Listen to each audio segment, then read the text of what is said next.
For 1,000 years, the city stood untouched, its colossal walls unbroken, its towers defiant against time itself. Constantinople, the queen of cities, had faced the storms of empires and never fallen. Yet one morning in the spring of 1453, the world would change forever. The sky trembled with thunder, not of storms, but of cannon fire. Across the plains outside its mighty walls, the earth shook as bronze monsters roared. And from the sea, something no one had ever imagined was unfolding: ships, warships, rolling across the land itself. The air was thick with smoke, faith, and fear. Outnumbered 10-1, the defenders of this ancient capital braced themselves for the final reckoning. Would courage and faith be enough to preserve a civilization built over a millennium? Or would the dreams of a young conqueror crush it beneath the weight of a new age, an age of gunpowder and iron? Constantinople was no ordinary city. It was the heart of the Byzantine Empire, once the beating center of a world that stretched from Egypt to Italy. Founded in 330 AD by Constantine the Great, it was meant to be the new Rome, a city blessed by God and guarded by 3 impenetrable walls. Its great dome, the Hagia Sophia, glittered with gold mosaics that caught the morning light like fire from heaven. For over 1,000 years, it had stood as the bridge between 2 worlds, Europe and Asia, Christianity and Islam, the past and the future. But by the middle of the 15th century, the Byzantine Empire was a ghost of its former glory. What had once been an empire was now a single city surrounded by enemies. Inside its walls, barely 50,000 souls remained: priests, merchants, and soldiers who clung to their faith as much as to their fading power. Still, Constantinople remained a symbol, the last bastion of Christian Rome, the final remnant of an empire that refused to die. To the rising Ottoman Empire, however, that symbol was an insult. The great empire of Islam had surrounded Constantinople on all sides, and only the walls stood between the young Sultan Mehmed II and the fulfillment of destiny. At just 21 years old, Mehmed was brilliant, ambitious, and utterly relentless. His eyes were fixed on one goal: to conquer the unconquerable city and etch his name into eternity. For Mehmed, Constantinople was not just a prize. It was prophecy. For centuries, Muslim scholars had spoken of a great ruler who would one day claim the city of Constantine. Mehmed believed that ruler was him. But prophecy alone would not bring down walls that had repelled armies of Persians, Arabs, and Crusaders. To win, he needed something new, something the world had never seen. He found it in a Hungarian engineer named Orban, a master of early artillery. Orban had built cannons before, but none like the one he forged for Mehmed, the Great Bombard. Over 8 meters long and cast entirely of bronze, it could hurl stone balls weighing nearly half a ton. Each shot was so powerful it shook the ground like an earthquake. The age of the sword was ending. The age of gunpowder had begun.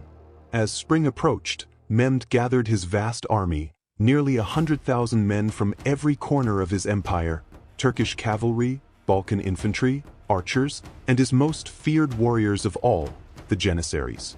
These were not ordinary soldiers. They were taken from Christian families as children, trained for years, and molded into elite troops loyal only to the Sultan. Their discipline was unmatched. Their faith in victory, absolute. Facing them were only 7,000 to 8,000 defenders, Byzantine soldiers, a handful of volunteers, and 2,000 Genoese mercenaries under the command of Giovanni Giustiniani, a seasoned Italian warrior whose courage and skill in siege warfare made him invaluable. The city's strength lay not in numbers, but in its walls, the legendary Theodosian walls. For more than 1,000 years, these walls had been the most formidable fortifications in the world, 3 layers of defenses stretching 6 kilometers, with moats, towers, and battlements that had turned back every enemy. The Huns had failed. The Persians had failed. The Arabs, even the Crusaders, had failed. No one had ever breached them. But no one had ever faced Mehmed's cannons either. On the morning of April 6, 1453, the Ottoman army appeared on the horizon like a dark tide. Their tents spread across the plains, banners fluttering beneath the crescent moon. The air pulsed with the beat of war drums and the sound of thousands of voices chanting prayers to God. Then came the silence, brief, heavy, waiting.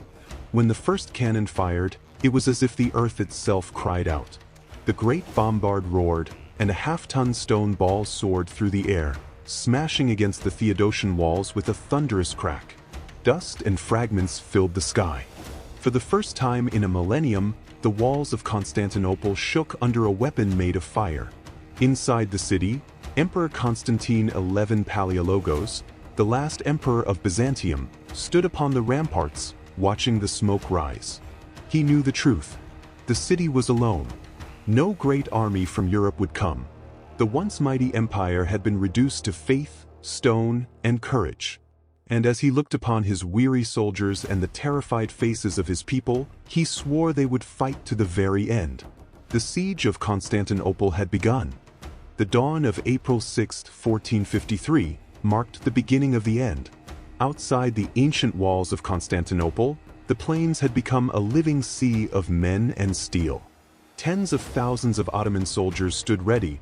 Cavalry horses snorted in the cold morning air, banners rippled beneath the rising sun, and from the heart of the encampment came the low, rhythmic pounding of war drums that echoed across the Golden Horn. The defenders, huddled atop the weathered stone battlements, could only watch as the ground trembled.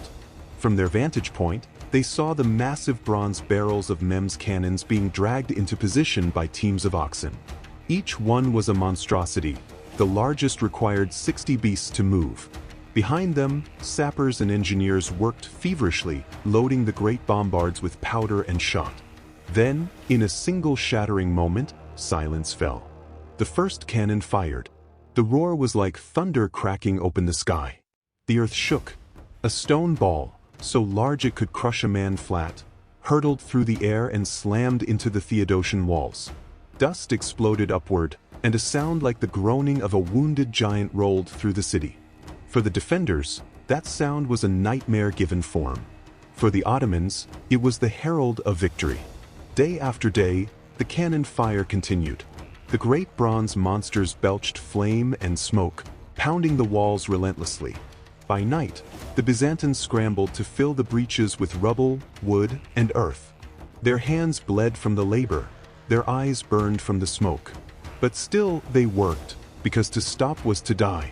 Emperor Constantine XI moved constantly along the walls, his cloak stained with dust, his armor dulled by the grime of battle. He spoke to his soldiers by name, clasping their shoulders, reminding them that they were not merely defending a city, they were defending the last fragment of the Roman Empire, the last light of a dying world. His presence gave the defenders strength. But he knew it was only a matter of time before strength alone would not be enough. Mehmed II, meanwhile, was calm and calculating. From his tent, he surveyed the siege lines through a brass telescope, directing his officers with quiet authority. He divided his forces into 3 grand divisions. On his right, soldiers from Anatolia, hardened men from the Turkish heartlands. On his left, troops from the Balkans, veterans of dozens of campaigns. And at the center, the pride of his army, the Janissaries, his elite corps of fanatical warriors.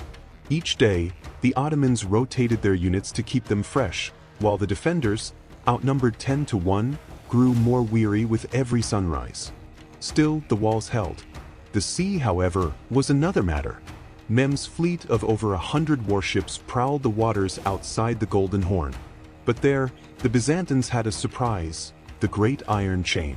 It stretched across the mouth of the harbor, linking towers on both sides and blocking entry to any enemy vessel. As long as that chain held, the sea was theirs. Inside the city, life carried on in the shadow of death. The Hagia Sophia was filled day and night with prayers, the scent of burning incense mingling with the acrid smoke from the bombardments. Mothers brought their children to be blessed, soldiers confessed their sins, and priests spoke of miracles that might yet come. The people's faith was all that kept despair at bay. Then, on April 20th, hope seemed to arrive from the horizon. 3 small Christian ships appeared, sailing under the flags of Genoa and Byzantium, laden with grain and supplies. Behind them came an Ottoman fleet, dozens of galleys racing to intercept. What followed was a fierce and desperate naval clash beneath the city walls. The defenders watched from the ramparts as the Christian ships, smaller and outnumbered, fought like lions. They rammed Ottoman vessels, poured boiling pitch upon their decks, and fired flaming arrows into their sails. Against all odds, the three ships broke through. As they entered the Golden Horn, the bells of Constantinople rang out in triumph. Cheers echoed through the streets. For the first time in weeks, joy filled the air. But it was short-lived. The supplies were limited, and the reinforcements, few. The West had not come to save them. They would have to stand alone. By late April, the siege had become a brutal rhythm. Cannon fire by day, rebuilding by night, and endless watchfulness in between. Mehmed's engineers continued to push their batteries closer, shortening the range, increasing the devastation. Massive chunks of the wall fell away under the ceaseless pounding. Yet the defenders refused to yield. For every breach opened by the cannons, men like Giustiniani and his Genoese mercenaries rushed forward to fill it. Their armor gleamed red with dust and blood, their faces lined with exhaustion but unbroken resolve. Wherever the fighting was fiercest, Giustiniani was there, shouting commands in Italian and Greek, holding the line with stubborn ferocity. Still, Mehmed knew he had to break the stalemate. He was not a man who tolerated defiance for long. And so, in the final days of April, the young Sultan devised a plan that would defy reason itself. A plan so audacious that even his own commanders doubted it could be done. If he could not sail his ships into the Golden Horn, he would carry them there. By the final days of April 1453, the siege had ground into a deadly stalemate. The Ottoman cannons thundered endlessly, but the walls of Constantinople, though cracked and battered, still stood. The great iron chain across the Golden Horn held firm, guarding the harbor from Mehmed's fleet. The city, though starving and exhausted, refused to bow.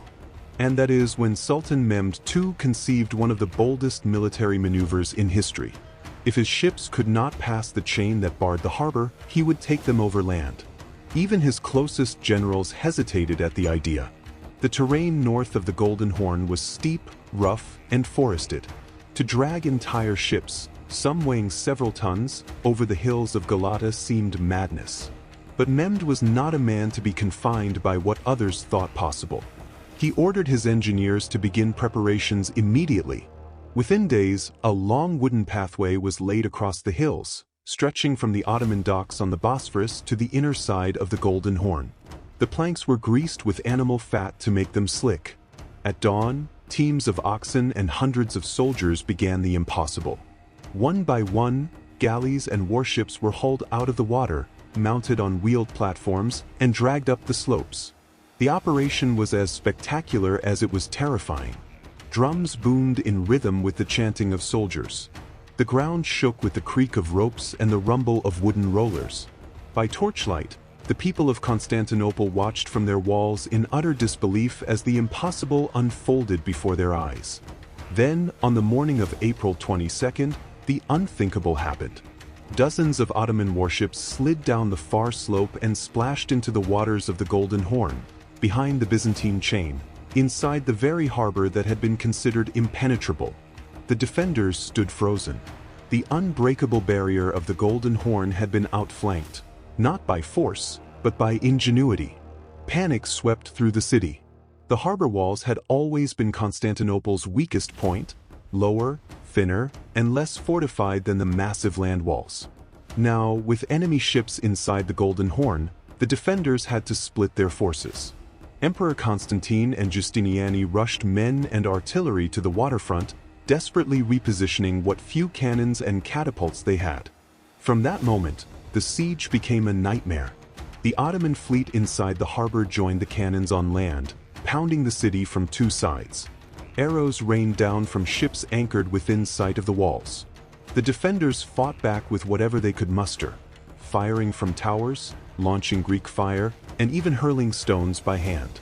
Venetian and Genoese sailors led skirmishes on the water, clashing with Ottoman crews in small, vicious naval duels.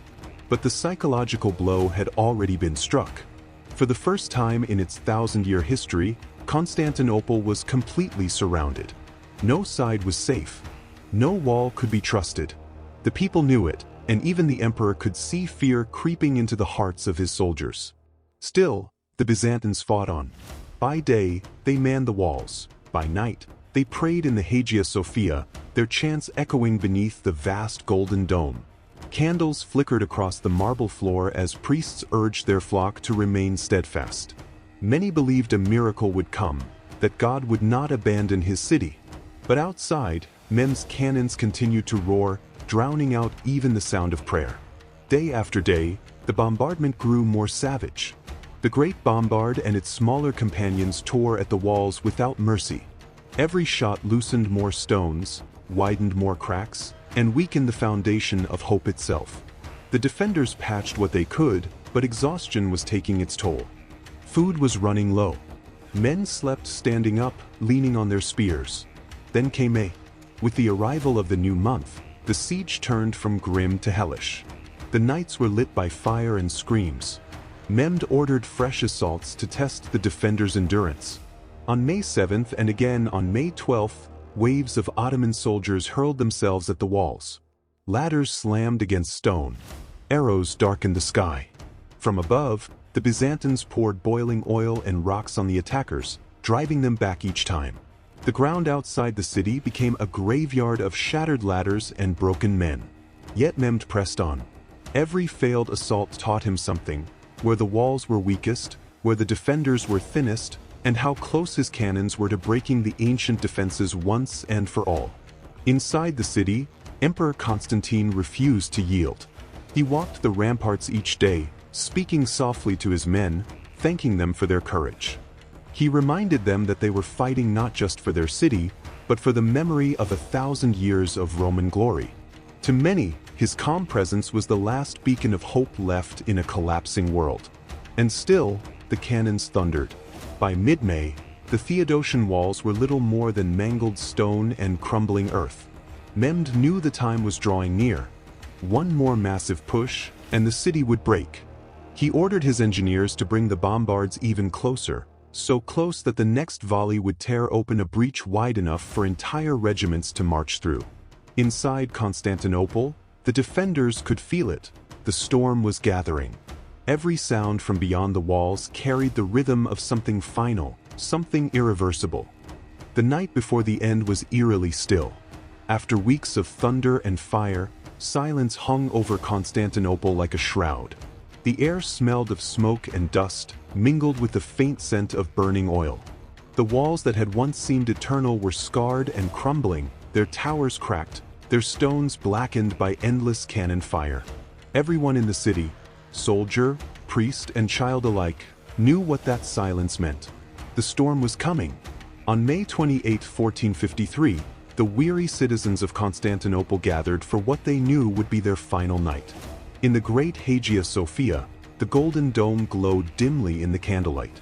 Thousands crowded inside, Greeks, Latins, soldiers, and commoners alike, kneeling together in prayer. For one night, centuries of division vanished. Old enemies embraced, tears streaked with dust and soot. The emperor himself entered the church, laying down his sword before the altar. He prayed not for victory, he knew that was beyond hope, but for courage, for dignity, for the strength to meet the dawn. As night deepened, Emperor Constantine XI walked the ramparts one last time. He looked out upon the plain where the Ottoman campfires burned like a field of stars. Beyond them, he could see the silhouettes of cannons, siege towers, and tents stretching to the horizon. The sound of distant drums pulsed through the darkness, slow, measured, relentless. He knew that when those drums quickened, the end would begin. At the same hour, in the Ottoman camp, Sultan Mehmed II prepared his final assault. He had waited for this moment his entire life. Clad in armor of blackened steel, he rode between the lines of his soldiers, speaking words of faith and fire. "The city of Constantine will be ours," he told them. "Tonight, we write the next chapter of history." Shortly before dawn on May 29th, the drums began to thunder. Horns blared across the plains. And with that, the last siege of Constantinople reached its climax. The first wave of attackers surged forward, irregular troops, volunteers, and zealots eager for glory and plunder. They came screaming out of the darkness, ladders in hand, arrows flying. The defenders met them with a storm of death. Arrows rained down from the walls, stones crashed onto helmets, and boiling oil poured from the battlements. The moat filled with bodies. Yet, as dawn's light broke, the waves kept coming. When the first assault faltered, Mehmed sent in the second wave, his regular troops from Anatolia and the Balkans. Better trained, better armed, and far more disciplined, they advanced in grim silence, step by step, over the corpses of the first. Arrows blackened the sky, drums beat faster, and the roar of battle became deafening. Still, the defenders held. The ancient walls, though broken and cracked, refused to yield. But the Ottomans were wearing them down. Every hour of combat drained the defenders' strength. Their arrows ran low, their spears splintered, their hands trembled from exhaustion. Then came the third wave, the Janissaries. They marched forward like an iron tide, shields locked, faces grim beneath their helms. They did not shout, they chanted. Their voices rose as one, echoing over the battlefield, a terrifying sound that cut through the clash of steel. Behind them, the Great Bombard fired one last time. The ground shook. A section of the wall collapsed. The Janissaries charged. The battle became a chaos of smoke and blood. Giustiniani, the Genoese commander, was struck by a cannon fragment and carried from the wall, bleeding. His departure broke the defenders' morale. Without their leader, the line wavered. At a small postern gate known as the Kirkaporta, a handful of Ottoman soldiers discovered an entrance left unsecured. They forced it open. It was the beginning of the end. Ottoman soldiers poured through the breach. Trumpets blared from the towers. Panic spread along the walls. Constantine tried to rally his men, crying out above the noise, "The city is lost, but I live no longer as emperor." Throwing aside his imperial regalia, he drew his sword and plunged into the melee. He fought as a common soldier among his people, his armor gleaming in the dawn light. Witnesses later said he vanished beneath the press of battle, his body never found. With him died the thousand-year-old dream of the Roman Empire. By mid-morning, the banner of the crescent moon rose over the towers of Constantinople. The gates were thrown open. The city that had withstood a millennium of sieges was finally broken. Ottoman soldiers flooded through the streets, their cries of victory echoing through the marble halls and narrow alleys. For 3 days, chaos reigned. The city that had once been the jewel of Christendom burned. The great palaces were looted, churches stripped bare. The Hagia Sophia, that magnificent symbol of faith, was entered by the conquerors. Beneath its golden dome, Sultan Mehmed II dismounted his horse and knelt upon the marble floor. He ordered the great church to be converted into a mosque. And in that single act, the world changed. Mehmed was no longer merely a conqueror. He was now Mehmed the Conqueror, ruler of the new Ottoman world. For the people of Constantinople, the fall was an ending. For Mehmed, it was a beginning. But history would soon reveal that this was not just the fall of a city, it was the end of an era. The Middle Ages had died on the walls of Constantinople, giving birth to something new. As the sun rose higher on May 29, 1453, the light of a new world spilled across the broken stones of Constantinople. The banners of the crescent moon fluttered above the city's towers, where for 1,000 years the double-headed eagle of Byzantium had flown. Smoke curled from the ruins. The thunder of cannons had faded, replaced by the distant cries of victory and mourning. The queen of cities had fallen. For more than a millennium, Constantinople had been the living symbol of the Christian East, the fortress of Rome's legacy, the city of emperors and saints. Now it was silent. Its walls lay shattered, its streets filled with the echoes of battle. The last great empire of the ancient world was gone. But from its ashes, something vast and new was being born. When Sultan Mehmed II entered the city, he did so not as a destroyer, but as a ruler claiming his throne. He rode slowly through the gate of St. Romanus, the same gate his cannons had torn open only hours before. His armor glinted in the sunlight, and behind him marched his Janissaries, silent, disciplined, and victorious. The Sultan looked upon the devastation, and for a moment, even he seemed struck by its solemnity. The great city, long desired by emperors and caliphs alike, now lay at his feet. He dismounted at the steps of the Hagia Sophia, the heart of Byzantine faith. Inside, candles still burned where desperate prayers had been whispered only the night before. The golden mosaics glimmered in the filtered light, depicting Christ, the Virgin, and the saints of old. Mehmed gazed upon them, then gave a single command. The Hagia Sophia would stand, but it would be reborn as a mosque. In that moment, Constantinople ceased to be Byzantine and became Ottoman. The transformation was more than political, it was civilizational. The city that had once been Rome's last fortress was now the shining capital of a new empire, one that would dominate 3 continents for the next 5 centuries. To the Islamic world, it was a triumph beyond measure. To Europe, it was a catastrophe that shook the very foundation of Christendom. Across the continent, church bells tolled in mourning. In Rome, Pope Nicholas V wept. If the greatest Christian city could fall, what was safe? The cry for a new crusade spread through Europe, but the world had already changed too much for crusades. The Middle Ages had died that day, crushed beneath the cannons of Mehmed the Conqueror. Yet history has a strange way of balancing destruction with rebirth. From the fall of Constantinople came the sparks of transformation that would reshape the world. The ancient trade routes to Asia were now under Ottoman control. Spices, silk, and gold, all once flowing through Constantinople, became more expensive, more dangerous to obtain. Europe, desperate for new paths to the east, turned to the sea. Within a generation, explorers like Christopher Columbus and Vasco da Gama would sail into the unknown, discovering new lands and opening the age of exploration. At the same time, the fall of the city scattered its scholars, artists, and philosophers across Italy. They carried with them forgotten Greek manuscripts, texts of science, philosophy, and art that had been preserved in Byzantine libraries while the rest of Europe languished in darkness. These texts ignited a revolution of the mind, the Renaissance. Thus, the fall of Constantinople did not merely end an empire, it shifted the course of human history. It marked the death of the medieval world and the birth of the modern age. For the Ottomans, the city became Istanbul, the heart of an empire that stretched from Hungary to Arabia, from Egypt to Persia.